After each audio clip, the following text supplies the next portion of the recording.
Thanks, Laura. And being the Minnesotan, I'm actually jealous about your snow. We don't have any up here right now, so and we have been waiting for it. It's a little late in the year for us to not have snow yet. So, thank you all so much for taking the time out of your very busy days to join this conversation today. And I do echo Laura. Happy to have kind of input and comments and suggestions and your feedback on what you're doing in your hospitals related to kind of focusing on HCAHPS and best practices. So please do chime in as we go. Just a little bit of grounding. I am from Stratus Health. We are located in Minnesota. We're a nonprofit organization that focuses on collaboration, innovation, and healthcare quality and safety. We tend to say that we work at the intersection of research, policy, and practice. We're not researchers or policymakers or in practice, but we do a lot of work that kind of straddles the three. So we help take research and policy and apply it in practice, and help kind of take information from practice and apply it to policy and research. We have a long history of working both in Minnesota and nationally with critical access hospitals in particular and other rural healthcare providers. I think a lot of people associate Minnesota with Minneapolis, but we actually are a fairly rural state. We have almost 80 critical access hospitals in Minnesota. So I've done a lot of work both here locally and more broadly federally. I am here wearing my Rural Quality Improvement Technical Assistance Center hat. As Laura said, I know that you guys connect with Robin pretty frequently. We are funded by the Federal Office of Rural Health Policy, the same group that funds the FLEX program out of Laura's office, to provide some additional technical assistance and support specifically to critical access hospitals and FLEX programs around the Medicare Beneficiary Quality Improvement Project. And then we also work with the Small Healthcare Provider Quality Improvement Grantees. And I can't recall if there's any of you in Oklahoma and this current round or not. That's a smaller grant program that has about 32 grantees around the country. We are going to talk a bit about HCAHPS today, and I'm realizing you are not in Indiana if you're looking at my second bullet. I most recently did this presentation for Indiana, so I have done updated for it, but we're going to talk about Oklahoma performance in HCAHPS. We're going to review some best practices, and then I've pulled some things around patient and family engagement during COVID. So we know that things are obviously very different in lots of parts of our world right now, but in particularly in healthcare. So most of what we'll talk about is kind of more broadly best practices, but hoping to spend a little bit of time at the end talking about kind of what we know so far about best practices, specifically related to kind of what's happening with the pandemic right now. So a little level setting on HCAHPS before we dive into some of the best practices, and a reminder that it is part of the Medicare Beneficiary Quality Improvement Program, which as part of MBQIP, critical access hospitals report a common set of rural relevant measures to help measure and demonstrate improvement. The measurement is an important piece, but it really is around the most important piece is around the improvement and getting to improved patient outcomes. HCAHPS is a standard survey and methodology for measuring patient perspectives on hospital care, and it's an important driver of performance improvement for a wide variety of areas. And I always like to remind folks that it's about the patient perception of care. So there may be times and situations when you're looking at your data and you know that you have done X, Y, Z, but on HCAHPS, it's whether or not the patients perceive that that has happened. So it's a little different than some of our other quality measures where we're looking to see whether or not something happened in a chart and it's documented in the chart, for example. One of the focuses on HCAHPS is its ability to be able to compare performance with other hospitals, because it's a national reporting program. So it really is the standardized component piece. And it's not uncommon for critical access hospitals to outperform larger facilities. We're actually seeing, as some of your larger facilities have measurement and improvement incentives attached to their HCAHPS score, we're starting to see that gap narrow. I think in general, critical access hospitals kind of have an advantage because of the way that they deliver care and their small size and those sorts of things. But we are seeing some of the large hospitals start to catch up in terms of performance on HCAHPS. So really the broad goals of HCAHPS are to provide that comparable data, and public reporting of it is designed to create incentives for hospitals to improve quality of care. It's the survey instrument was actually developed by AARHQ, the Agency for Healthcare Research and Quality. They take the survey questions and compile them into a set of metrics. So there's more questions than there are measures. Some of them are composite. It is required by CMS for prospective payment system hospitals, so PPS hospitals, and it has been since 2007. And the results have been publicly reported on Hospital Compare since 2008. It's also been an MBQIP core measure for critical access hospitals, I want to say since maybe 2013 or 2014. So it's been a focus for critical access hospitals for quite some time as well. And then CMS actually rolled out in 2015 an HCAHPS star rating, which takes all of the HCAHPS metrics, rolls it up into a 5-star rating. And that's calculated if you have more than 100 completed surveys in 4 rolling quarters. So we know that that volume of surveys and patients is oftentimes a challenge for critical access hospitals. So of the critical access hospitals that report HCAHPS data, only about 40 to 45% tend to have a star rating calculated based on those volume numbers. There is, I think we recognize that that HCAHPS, particularly in hospitals, have low volumes. It would be lovely to have more of an outpatient or an ED-focused HCAHPS. There is actually an ED survey that now has been approved through the CMS channels, but it is not required, and there's no formal reporting channel for it. So I'm guessing some of you might be doing ED surveys as well, but the only one that's really standardized and formalized and required at this point is the HCAHPS for the inpatient care. This is just a picture of where it fits in terms of the reporting channels for MBQIP required measures. Your HCAHPS surveys does end up in the quality net, either through a vendor or if anybody is self-administering. I don't know if any of your hospitals are in Oklahoma. There's a handful that self-administer. Most predominantly use a vendor because there's also there's a fair amount of requirements if you're going to meet the requirements to self-administer. So that's kind of how it fits into the scope of the other MBQIP related measures. I like to include this picture when I talk about HCAHPS because I think it really is kind of above and beyond what we might think of as a straight up satisfaction survey. This picture was from back in the day when we used to travel. It was actually at the airport. It was sitting next to a restaurant, and after you got your food, you could push a little smiley to a little frowny button to share how your experience was. I wish I would have taken a picture of the rest of it. It actually wasn't plugged in, so I'm not sure that they got any useful feedback out of their little survey there. But I think HCAHPS really is sort of beyond just whether or not people were happy or satisfied with their care. If you're able to sort of dig into that and think about the questions that come into it, there's opportunities to think about what's happening in terms of cleanliness, what's happening in terms of communication channels, quietness, discharge. So it really is a much richer data set than just whether or not people were giving you a smiley face or a frowny face on the buttons.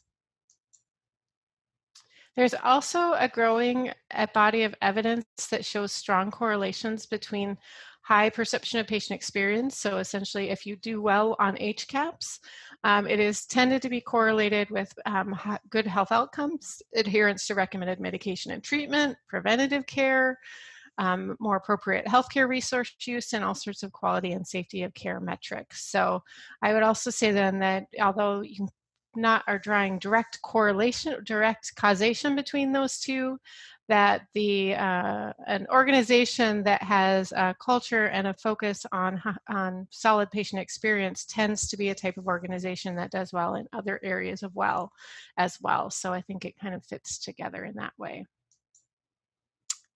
Just briefly, a little bit about Oklahoma HCAHPS performance for the critical access hospitals. This table essentially is the data behind the next few slides I'm going to show you. And I know Laura just shared with you guys, if you had a chance to take a look at them, your fourth quarter 2019 HCAHPS comparison reports, I think just yesterday. I didn't have those in time to include this in the data. So we're going to be looking at the fourth quarter 2018 to third quarter 2019. And at that point, there was 28 of the 40 critical access hospitals in Oklahoma that had reported HCAHPS data. So a little lower than nationally. Nationally, about 87% of critical access hospitals are reporting that data. So the next couple slides, I'm going to walk through some of the HCAHPS measures, and I'm going to show you what the median, or kind of the middle of the ground performance is, and then the lowest and the highest. So this is, again, just kind of the data behind the next few slides. So the first composite I wanted to highlight for you, and the reason that I highlighted the next couple of measures and composites for HCAHPS is because they're the ones that are most strongly related to kind of high overall performance, is the communication with nurses composite. So over here you'll see in Oklahoma, your median for the hospitals that were reporting was 84%, which is above the national average of 81%. And then the median nationally is 85%, so fairly close there. And then the range in Oklahoma, the lowest was 69% and the highest was 100%. So whoever has 100%, we should be talking and listening to them instead of talking and listening to me. And the range is wider on all of these nationally. So you'll see it's from 44% to 100%. So that's what how these are all set up. So on average, or the median performance in Oklahoma is 84%, but the range is from 69 to 100 on this particular metric. Communication with doctors looks similar. 84% is almost exactly the same. That's actually above the national average, which is down here, is 82%. And the range is 65% to 100% in Oklahoma. And again, you'll see sort of a wider range there. And the difference here, the median here is critical access hospitals. The national average down here is all hospitals. Responsiveness of hospital staff is a third one that I wanted to highlight for you guys. The range here in Oklahoma is from 44% to 100%. 79% is the median, which is the same as the critical access hospital median, but well above the national average of 70%. And then care transitions is an area that we find most hospitals continue to have opportunities around. In Oklahoma, you'll see the range is a bit lower here, with 74% being the top, 58% being the median, and 35% on the bottom. The range nationally from 3% to 100%. So it's about as wide as you can get in terms of an average. And on kind of at the median level, Oklahoma does perform a bit better than all critical access hospitals, as well as better than the national average of all hospitals.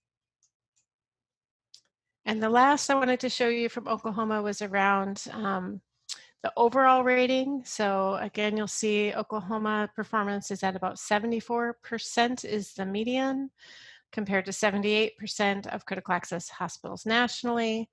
And the range is 94% to 52% in Oklahoma.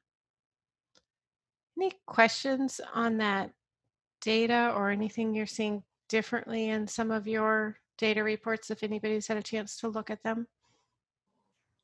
Hey, Carla, this is Laura. I did want to note for folks that Flex Monitoring Team is now doing our reports, and the HCAHPS report that you received yesterday was our first one with Flex Monitoring Team. And so something that's a little bit different is when we look at the national data in the new reports, it's going to match up with what Carla's showing us here in the figure. It'll be comparing critical access hospitals to critical access hospitals. The Telegen reports that we had before was comparing our critical access hospitals to the national average. So the national average of all hospitals. So the green box down here. I know when we get our state comparison report from the Flex Monitoring Team, there's been some confusion in the past because just how the data line up. So that's just something to note. Yeah, thanks, Laura. Yeah, it is. With FMT has access to different types of data that Telegen did, so the reports both look a little different and have a little different data focus in. So I hope people will like seeing that critical access hospital comparison on the FMT reports.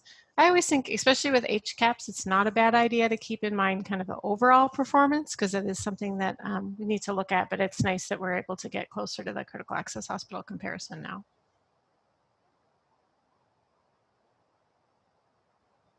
Any questions on that or on the data reports that you guys just got?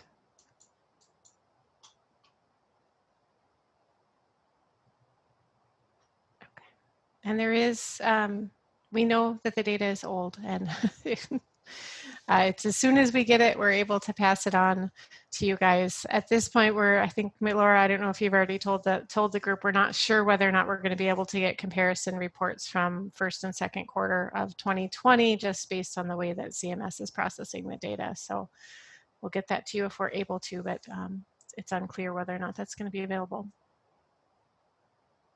Lots of changes this year in lots of areas.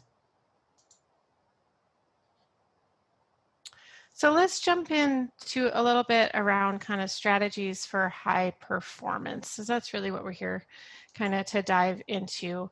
The information I'm going to share with you is from some focus groups that we did a few years ago that were trying to identify very specifically what high performing critical access hospitals were doing. So our definition was those hospitals, we did a random sample amongst hospitals that were either a 5-star HCAHPS rating if they had that kind of under or over 100 surveys. So I always have to put in air quotes when I say higher volume critical access hospitals, but there is such a thing. And then we did an approximation of a comparable rating for the lower volume critical access hospitals. So we really specifically tried to have critical access hospitals participate in the focus groups that were a variety of sizes. We did a pilot test in Minnesota for the focus group discussions, and then the remainder was sampled nationally. We always like to joke that we're above average in Minnesota, but you will see a lot of Minnesota hospitals on that list, so I like to call that out. Is anyone from Alliance Health in Maddow on today? They were also one of our focus groups when we did these back a couple of years ago. I think they're the only Oklahoma hospital. I don't see anyone from Medill on the call right now. Okay, so they were one of the ones that we interviewed back when we did this a couple of years ago. Just so this is just showing the average, I'm going to highlight these green arrows. So the performance of the focus group hospitals compared to sort of the national average. They were generally well above kind of the national average with the folks that we were able to talk to.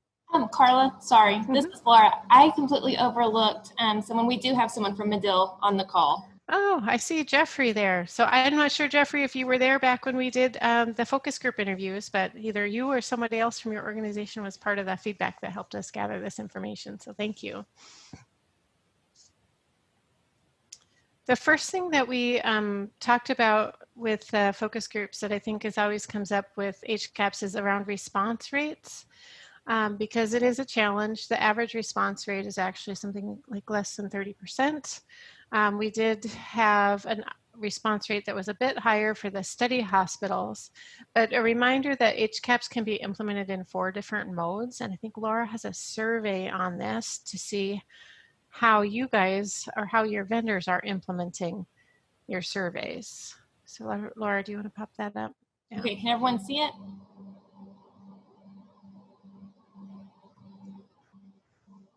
I can see it. I hope the others can.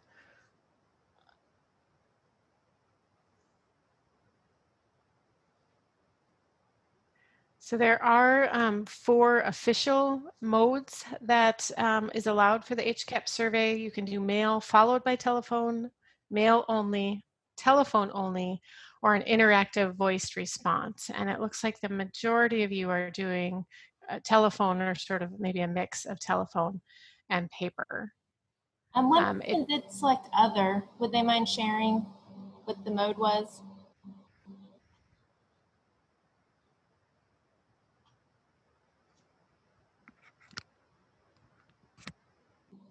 It's okay. We can go on. Okay. I will tell you there's been CMS and AHRQ, kind of the makers that be around the ARC, with ARC that oversee the HCAHPS have had some pressure for a while now to have an electronic or some sort of online survey mechanism. They have been, I would say, maybe resistant to that at this point, but we're starting to see cracks. I'm not saying that there's going to be an online option anytime soon, but they have at least indicated that they're going to talk about it or going to look and study about the opportunity to have an online completion of the survey. I think a lot of folks have been pushing for that for a while now, so that will be interesting to see how or if there's potential there to kind of increase response rates. Nationally, as I said, the HCAHPS response rate is about 29%. The study hospitals were 38%. The majority of them at that point did do mailed surveys instead of telephone surveys. So I think response rates are a challenge, and I think it's something that I would encourage you, if you're not happy with your response rates, would encourage you to be talking to your vendor about that. There are a few strategies that folks have. They can talk about it during the discharge planning, making sure patients know that they're going to get a survey. There's some strict kind of requirements around, you can't do like they do maybe when you're at a store and they say, you know, please give us a 9 or 10. You're not really able to do that, but you can tell people that the survey is coming or have flyers or informations, letting people know that they're going to be asking for their feedback and that it's important to your organization. It can be part of leader rounding, again, sort of, you know, letting folks know that you're going to be in the survey and we would appreciate hearing your feedback. And then another strategy is really making sure that those patient lists are getting to your vendors on a frequent basis. So the closer that the patient gets a survey to their hospital stay, the more likely they are to be able to fill that out. So is there anything anybody's found other than these types of things in your organizations that seems to work for patients or getting survey response rates?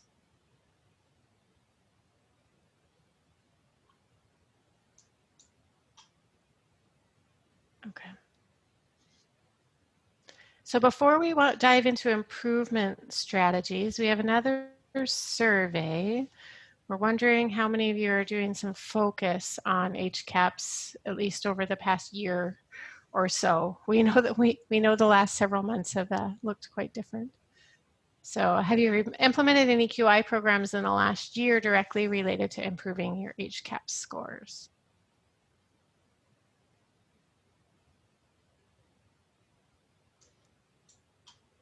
While you guys are responding to that, I'm just going to give you a little bit of background of kind of the information I'm going to share next. How we identified it, we pulled together the key strategies from those focus groups that I mentioned. Key strategies were ones that were frequently mentioned in multiple sessions by multiple hospitals.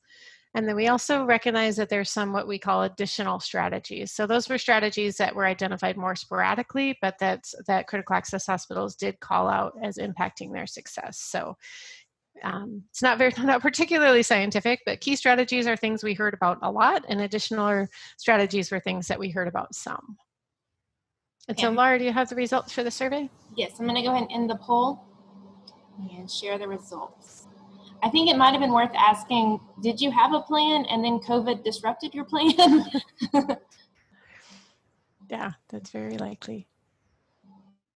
Okay. Yeah, I think it's been a challenge it would be, I don't know if anybody's done this exercise, but it would be interesting to look back at work plans from January or February and priority lists from January and February to see kind of where 2020 landed. I think it's been a bit of a time warp, and I'm not sure that anybody thought we would be where we are when we were doing our planning earlier in the year. So let's dive into some of these key strategies. So there's the first thing I want to mention is kind of some global strategies, which are sort of bigger picture, just in general when we ask what do you think is part of your success. So we definitely heard sort of, again, these probably aren't a surprise, but a mix of sort of leadership behaviors, culture, and data. So leadership visibility, leader rounding with staff, whether or not folks had kind of standards of behavior, a focus on teamwork and accountability. And then for data, whether or not you're actually sharing this data with staff and providers, having kind of open forums and opportunities for suggestions and discussion. Some folks were using kind of friendly competition and momentum. I like to remind folks that if you haven't, one of the, I think, easiest ways to sort of think about and engage staff in HCAHPS is actually just take the time to ask them all to fill out the survey themselves. I think a lot of times we're showing folks data, and maybe if you don't understand the questions that come behind what those measures are and those metrics are, just sharing the full survey with staff, asking them to take a few minutes to read through it and take it out and take that survey, and then what suggestions and ideas they have based on understanding how the questions are framed. And I know we were chatting a little bit before the session started, at least one of you had been doing some CEO rounding. do you want to chime in? Was that Shelley? Yeah, so I have been doing a CEO rounding every day on new patients. I had stopped that since COVID, but I hope to resume that at some point before I retire. And what kind of feedback were you getting from that? You felt like it was making a difference? I do. I mean, I don't know that I got much negative feedback, but if I did at all, I mean, I could address it right then and maybe work to make things right. Excellent, thank you.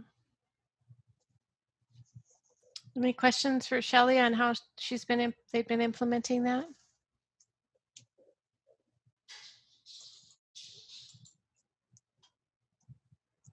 Okay. Some of the additional strategies, so these are the things that we heard less frequently, but we did hear about in terms of global improvement.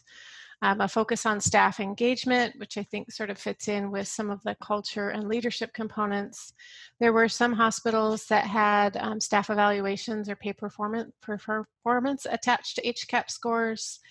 There was some pretty good discussion around hire to fit, or really kind of thinking about your hiring strategies when you're hiring new staff in terms of fitting with the culture, kind of a orientation towards patient experience, whether or not you had dedicated staff or committees focused on patient experience. And then harder for many hospitals to address, but what certainly did come up, is whether or not what your staffing ratios look like. So if you have higher staffing ratios, sometimes that can translate into better patient experience.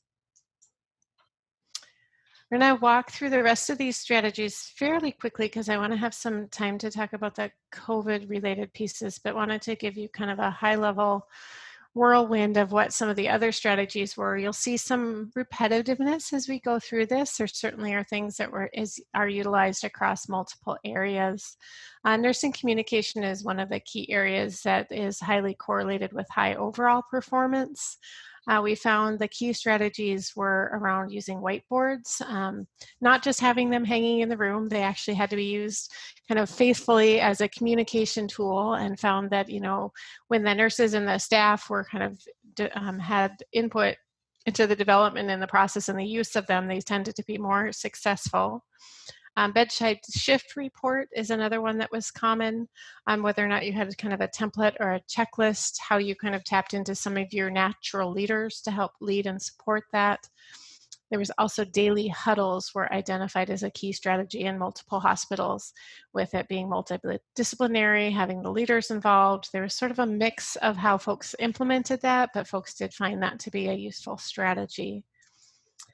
Some of the additional strategies that were highlighted were data feedback and discussion, hourly rounding that comes up in a couple other places, nurse leader rounding with patients, nurse engagement and ownership, and then actually we heard this actually from more than one hospital, that they felt like mandatory scrub colors was an important kind of attitude around helping engage and build teamwork. So I thought that was an interesting one that had come up.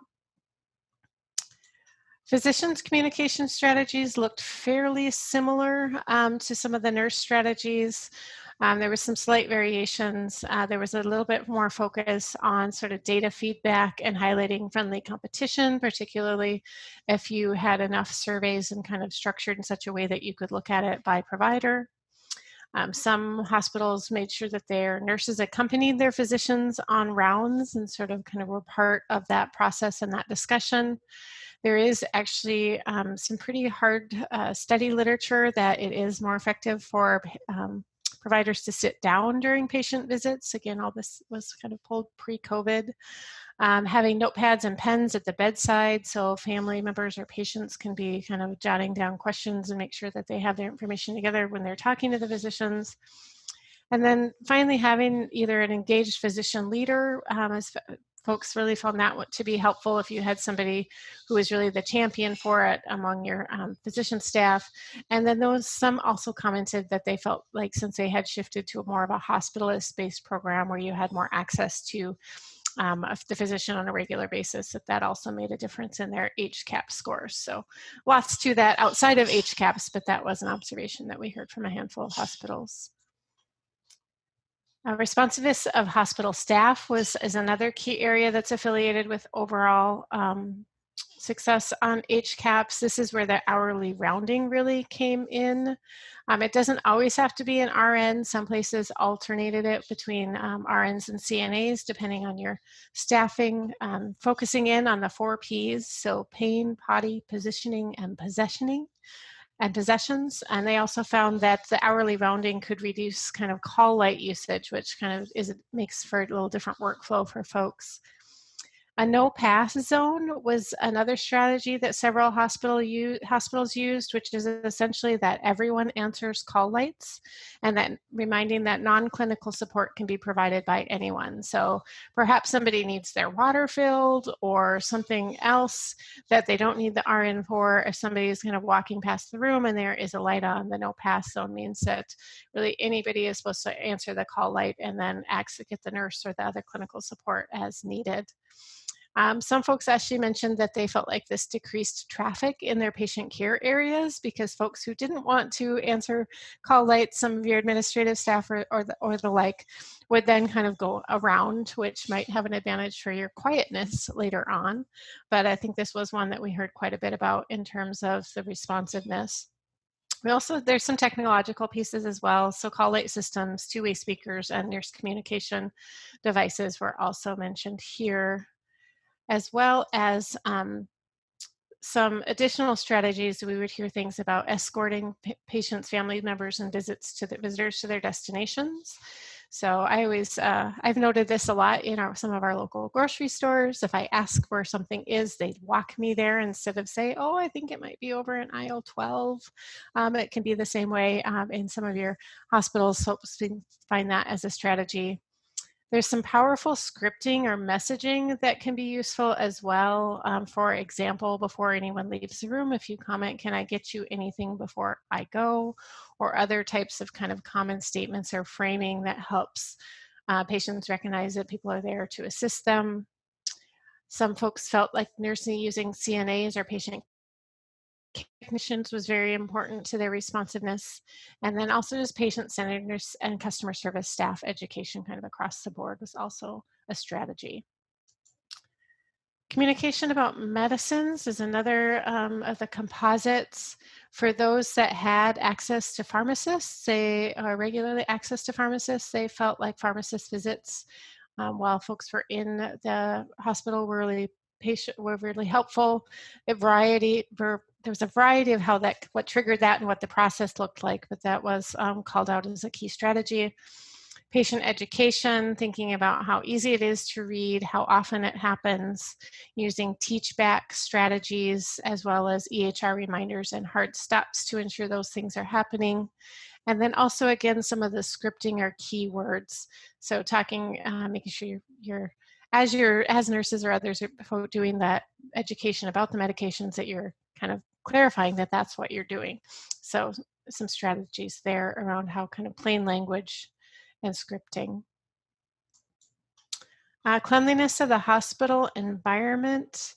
There was certainly a fair amount discussion around sort of cleanliness auditing, whether or not they did kind of that with kind of specific tools or whether or not it was rounding inspections. There's notices of cleaning services. Folks would do tent cards or calling cards or whiteboard notes so that if the room was cleaned while a patient was out of the room, they would be aware that somebody had been there and done that. Having cleaning schedules, again, this is a sort of patient perception. So making sure folks kind of know that folks are in and out and doing that cleaning or tidying up. And then there was also really a focus on some of the culture pieces. So everybody being responsible for cleanliness. So even if it's not your job to empty the trash, if you see it's overflowing, either you take care of it or you get somebody to come in and do so. Ensuring that you have your environmental services staff really engaged as an integral part of the team. Some customer service education for your environmental services staff, whether or not you might have two-way radios or electronic requests. And then again, pre-COVID, we actually, one of the things I thought was interesting is some folks were using their patient and family advisory councils for environmental assessments. So they would have maybe their monthly meeting in different places around the hospital, which I think is important to think about. You know, when you're there every day, it's sort of like your house. You might not see, you view it differently than other folks who maybe are there once in a while. You're not there every day. So I think that's a good way to kind of get input and assessment from your patient and family advisory council, assuming we get to a place here at some point where it's we have people together and be wandering around your hospital and providing that input. Quietness is a challenge for many organizations, and there's a variety of strategies here. There's certainly some things around awareness. Noise monitors, or the squawk boxes, I think had some folks felt they were useful, others felt they kind of had limited usefulness, the ones that kind of would show different colors based on different volume levels. I think for an awareness, they're important for ongoing. I think sometimes people might get frustrated with them. Reminders, some folks were doing campaigns, so trying to think of just helping people be aware of noise that's happening. Some folks were able to recently had implemented structural changes. Again, that's a much bigger picture piece, but whether or not they were enclosing nurse stations or decentralizing them, different types of padding or floor coverings. And then other things were just paying attention to some of that environmental noise. Do you have squeaky doors or wheels on carts? Is there things you can think about in terms of cleaning or maintenance schedule that will help kind of with noise management, and how loud are the beeps and the buzzes and that type of thing from your different communication devices? Some hospitals were trying to do quiet times as a strategy. Keeping patient doors closed when possible, having white noise, soothing music on care channels, and earplugs or pillows were also strategies. And again, we were in pre-COVID times when we did this, but I think some of these still stand.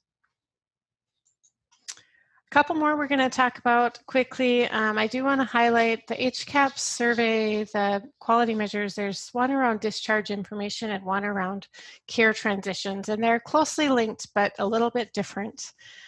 Discharge information is really asking whether or not somebody talked to you about what your needs were, and whether or not you would have what you needed, and whether or not you got that information in writing before you left the hospital. And transitions of care really take into account more kind of were my preferences taken into account?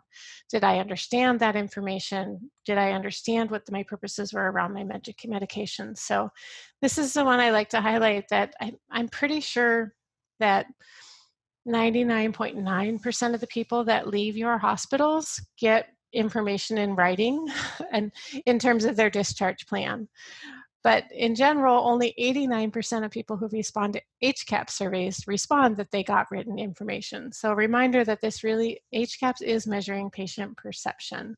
So whether or not you actually did it is sometimes different than whether or not the patients perceived that it happened. And this is one of the areas that plays out. So some of the key strategies in this area, and they really are kind of linked, is kind of starting to talk about discharge at the time of admission. So talking about that process and the next steps all the way along. If you're able to have a social worker, discharge planning nurse, care manager, somebody who's sort of in charge of that process, a lot of times folks found that was helpful. Whether or not you're having regular rounds or huddles and interdisciplinary involvement, you'll see some themes that flow through to some of the other strategies as well. A lot of focus around the discharge education materials, some sort of packet, folder, or binder, making sure that information is in simple language, using some of the teach back strategies that are kind of focused on health literacy. And then most of the hospitals were also doing some sort of follow-up or even home visit. Those were less common, some were doing them, but specifically doing kind of some of that follow-up in terms of seeing how people are doing, seeing if they have what questions they have, if they have what they need. Some of the additional strategies, using that whiteboard as a tool to help support that, whether or not you have dedicated staff focusing on discharge planning and education, some staff education, and then also sort of some EHR triggers for the follow-up visits if that's something you're able to implement in your system. Transitions of care. So again, the difference between these two is how well folks sort of understood that information, what was next from them, or how to connect it to resources.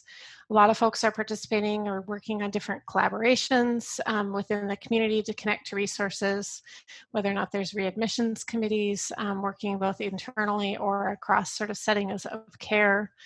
Some places actually have very specific care transitions programs. If anybody's participating in an accountable care organization, a lot of times that's a strategy that folks set up. Really talking through and explaining to patients and families what their responsibilities are for next steps, maybe using some of the key words and key scripting, and then education on the patient experience survey questions for staff. So that's sort of where I mentioned if your staff haven't taken the survey, that's a good place to start. So a couple resources I just want to point you to. There's a whole study that highlights in more detail the strategies I just shared with you.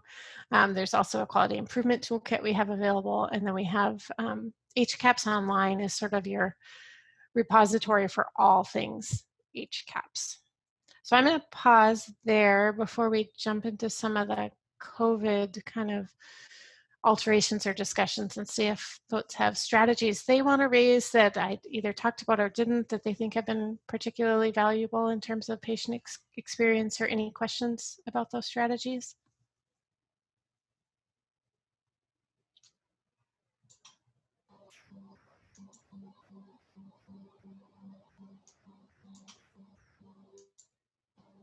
This is Laura. I'm watching the chat. I don't see anything coming up yet. Okay. Okay. Well, let's jump into the next piece here, which I think is something I'm guessing that you are all sort of addressing and one of the challenges you're dealing with right now. So the environment we're in, even though it seems like maybe we've been here for a while, it's still fairly new. So I tried to pull out a handful of what I was able to find in terms of what have folks found as useful in trying to adapt and address some of the challenges. So some of the strategies we just talked about really are, about being in person and having conversations, and things are just just different challenges in our current environment. So some of the best practices were related to both kind of communication and maintaining connections were two of the key areas we're going to talk through. One of the ones that I thought was most important is really encouraging your organization, your staff, to be describing some of the changes using patient and family-centered language. So it sounds different and much more patient-focused if you're talking about precautions to protect patients, families, and staff in comparison to restrictions or lockdowns in terms of, for example, visitation policies. So thinking about what language you're using and what that reflects to your patients and families that you're serving. Being really clear about specific changes and what they mean. So particularly this was in relation to visitation policies. What's the timing, the screening procedures, what are the exceptions? Having comprehensive and clear communication strategies using a variety of mechanisms and channels. So this is one of those areas where I don't know that it's possible to over communicate. So whether or not it's on your website, on your social media channels, with posters on doors, with handouts as people are, communication and information as people are being admitted to your patients, if you can have consistent information, all sorts of channels to be getting that messaging out, that can be really important. And then also just preparing and supporting staff who are working directly with patients and families and the public to really kind of have clear language and sort of respectful communication about what the policies are and the changes are. So, I think it can be a challenging, frustrating time for lots of folks. So that if we're able to arm them with language and statements and ways to sort of address questions rather than sort of having people just try to answer things as quickly as they can off the top of our head, kind of goes back to trying to help ensure that we're using some of that patient and family-centered language as well. Maintaining connections, we know, is also a challenge with visitor restrictions in particular. So thinking about your policies and systems that help support that ongoing connection between patients and families when you're unable to or have very limited ability to have visitation. So thinking about what are the specific opportunities to connect virtually with families and caregivers as important members of the care team. So if you're designating a care partner or essential caregiver role, being clear among staff about who's responsible for facilitation of that communication, and then documentation of communication preferences and contact information. So do any of these ring true to you in terms of your current environment? Have folks identified something that's worked particularly well for them or something that didn't and they've recognized that they needed to do differently? Sort of what's happening in your current world as you think about how to try to maintain sort of patient experience and patient and family care centered focus in our current environment?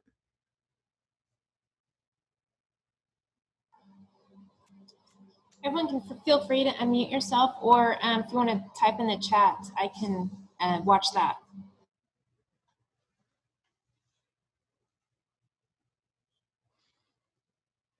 I'm assuming that most of you have kind of had to alter your visitation policies.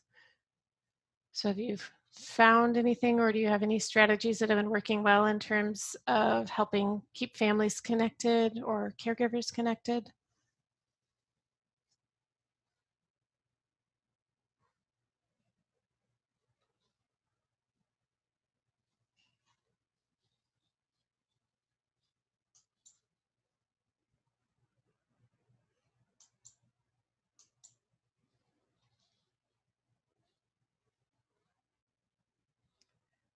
Nothing that anybody wants to share. Just trying to get through the day. Well, hopefully these trigger some thoughts or some ideas as you're thinking about how things are being implemented. I think my guess is it's hard to kind of lift your head and think forward when you're really in the midst of. I think early on somebody said they had about twice as many inpatients as they usually did. So that's a very different environment. A handful of resources if you want to dig into this a little bit more. There's some good information from the Institute of Patient and Family Centered Care. And I sent Laura these slides, and these are all hyperlinks, so you should be able to get to them from there.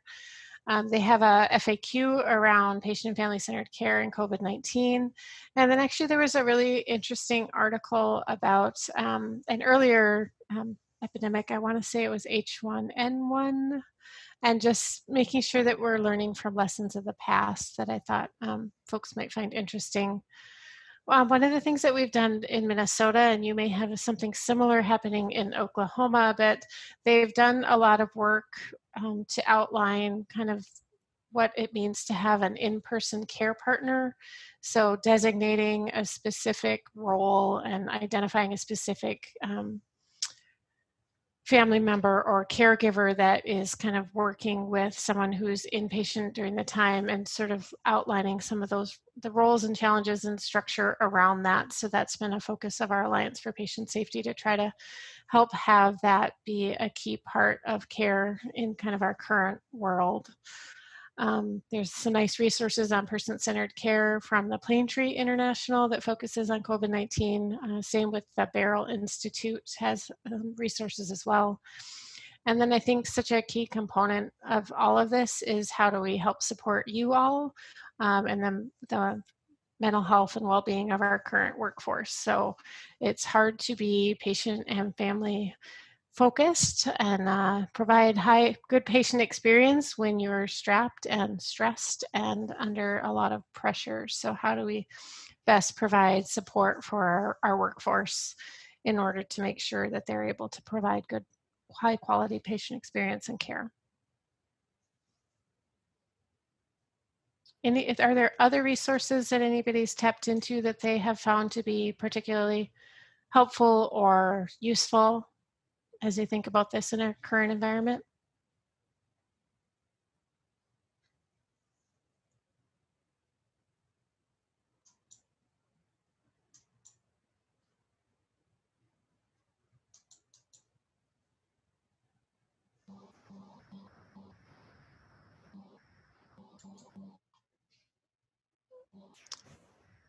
Okay. So I will just kind of start to wrap up here with just a reminder that I think when you're thinking about patient experience right now, I think it's probably hard to be thinking about some of these pieces, but it really does align with sort of best practices as an organization overall. So it's sort of part of a big picture strategy towards performance and quality improvement, thinking about leadership and culture, what is your communication both among your team members and your patients and families, how your employees are engaged, and how do you help support resiliency. So I think there's a lot of connections, although HCAHPS is sort of a very specific set of questions and data points that we look at. It really does align back to some of these bigger picture pieces. So hopefully helpful to be thinking about those as well. And then if anyone has any thoughts that they want to share around best practices or things you might have heard today that you haven't done that might be useful, adaptations that you've been making, or any easy wins you might have heard about today that you might implement.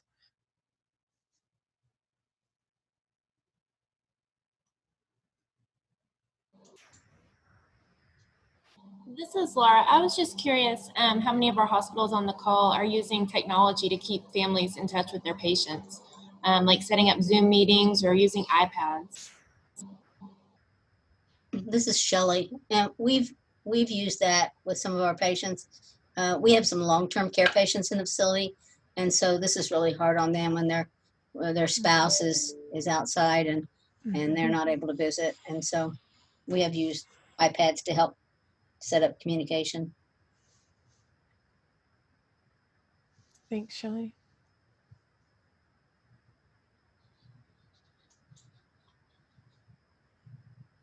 Are there thoughts or observations or questions for each other about how you're doing this or what's happening right now? I think we're all just over it. We want it to go away. Yeah, yeah. Yeah. Well, I appreciate that so many of you took the time out of your day to listen today. Hopefully there'll be a few things that you might either be able to take away sooner or later as you're kind of starting to hopefully lift your heads and think about what's next soon. But in the meantime, thank you for everything you're doing to care for the patients in your communities. It's an important time, and I wish you all the very best as you kind of continue on that journey. Thanks, enjoyed it. Yes, thank you for your time. Thank you, Carla. And just one quick announcement. I have a call with our project officer on Thursday, and so I was going to follow up regarding the first quarter and second quarter 2020 HCAHPS reports. And if we are able to get those, I'll be sure to let everyone know. So thank you. I am recording this. We'll get the recording out soon, but I will get Carla's slides sent out this afternoon. So thank you all, and you all have a good day. All right.